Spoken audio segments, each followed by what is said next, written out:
உன் ஆளை ஒழுங்கா இருக்க சொல்லு, மிரட்டிய இளைஞரை தேடி சென்று வெட்டி கொலை செய்த கும்பல். தன்னை தவறாக பேசிய தங்கபாண்டியை கொலை செய்ய அவரை காட்டிக் கொடுத்து கொலை பிரியாவாக மாறிய சிவபிரியா மற்றும் 3 சிறுவர்கள் உள்ளிட்ட 6 பேர் கொண்ட கும்பல் கைது. Periyar Maniammai institute of science and technology, Thanjavur. Aerospace engineering with specialization in unmanned aerial vehicle.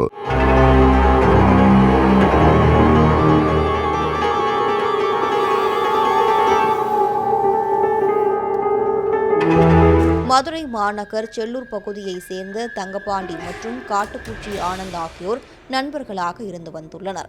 இவர்களுக்கும் அதே பகுதியை சேர்ந்த பிரதாப் மற்றும் அவரது தம்பி தரப்பினருக்கும் கடந்த 2023ஆம் ஆண்டு கோவில் திருவிழாவின் போது தங்கபாண்டியின் பைக்கை எரித்தது தொடர்பாக பகை இருந்து வந்துள்ளது. இதனிடையே பிரதாப்பின் காதலியான சிவபிரியாவை பார்த்து உன் காதலனை ஒழுங்காக இருக்க சொல் என எச்சரித்துள்ளனர்.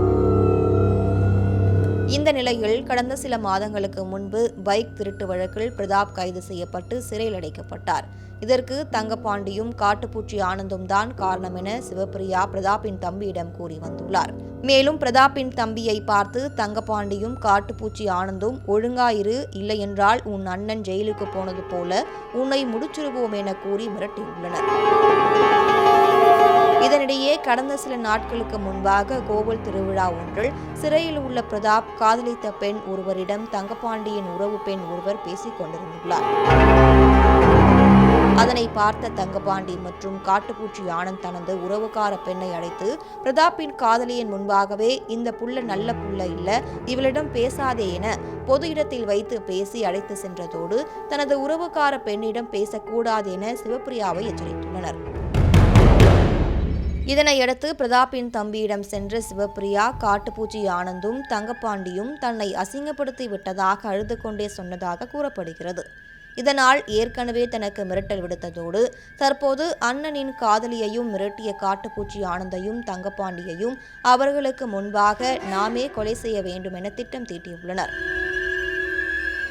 இதனையடுத்து பிரதாப்பின் தம்பி மற்றும் பிரதாப்பின் காதலி சிவபிரியா நேற்று முன்தினம் இரவு முதலே தனது நண்பர்கள் 4 பேருடன் சேர்ந்து கொண்டு தங்கபாண்டியையும் அவரது நண்பன் காட்டுப்பூச்சி ஆனந்தையும் தேடி இரவெல்லாம் காரில் அலைந்துள்ளனர். முதலில் காட்டுப்பூச்சி ஆனந்தின் வீட்டை பிரதாப்பின் காதலி சிவபிரியா அடையாளம் காட்டியுள்ளார். அப்போது அங்கு காட்டுப்பூச்சி இல்லாத நிலையில் பழ மார்க்கெட்டிற்கு தேடி சென்றுள்ளனர். பின்னர் அங்கும் 1 மணி நேரத்திற்கும் மேலாக ஆயுதங்களோடு சுற்றி தேடி வந்துள்ளனர். அப்போது மார்க்கெட்டில் அமர்ந்து சாப்பிட்டுக் கொண்டிருந்த காட்டுப்பூச்சி ஆனந்தின் நண்பரான தங்கபாண்டியை பார்த்து இழுத்து சண்டையிட்ட போது வயிற்றில் கத்தியால் சரமாரியாக குத்தியுள்ளனர்.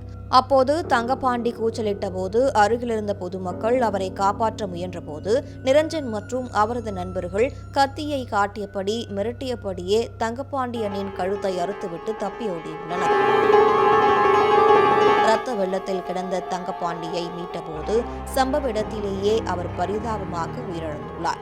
இதையடுத்து காவல்துறையினருக்கு அளித்த தகவலின் அடிப்படையில் சம்பவ இடத்திற்கு வந்த மாட்டுத்தாவணை காவல்துறையினர் அவரது உடலை மீட்டு மதுரை அரசு ராஜாஜி மருத்துவமனைக்கு உடற்கூறாய்விற்காக அனுப்பி வைத்தனர். பின்னர் சம்பவ இடத்தில் விசாரணை நடத்தி ஆதாரங்களை கைப்பற்றியதன் அடிப்படையில் தங்கபாண்டியை கொலை செய்த மதுரை செல்லூரை சேர்ந்த பிரதாப்பின் காதலியான சிவபிரியா, நண்பர்களான சகாயம், அவனீந்திரன் மற்றும் பிரதாப்பின் தம்பி உள்ளிட்ட 3 சிறார்கள் என 6 பேர் கொண்ட கும்பலை கைது செய்தனர். இதில் 3 பேருக்கு 18 வயதுதான். பின்னர் சிவபிரியா, சகாயம், அவனீந்திரன் ஆகிய 3 பேரையும் மதுரை மாவட்ட 6வது நீதிமன்றத்தில் ஆஜர்படுத்திய பின்னர் சிறையில் அடைக்கப்பட்டனர். மேலும் கொலை வழக்கில் கைது செய்யப்பட்ட 3 சிறார்கள் சீர்திருத்த பள்ளிக்கு கொண்டு செல்லப்பட்டனர். மதுரையில் தனது அண்ணனின் காதலியிடம் பேசக்கூடாது என அட்வைஸ் பண்ண இளைஞரை வெட்டி படுகொலை செய்த சம்பவம் பரபரப்பை ஏற்படுத்தியுள்ளது.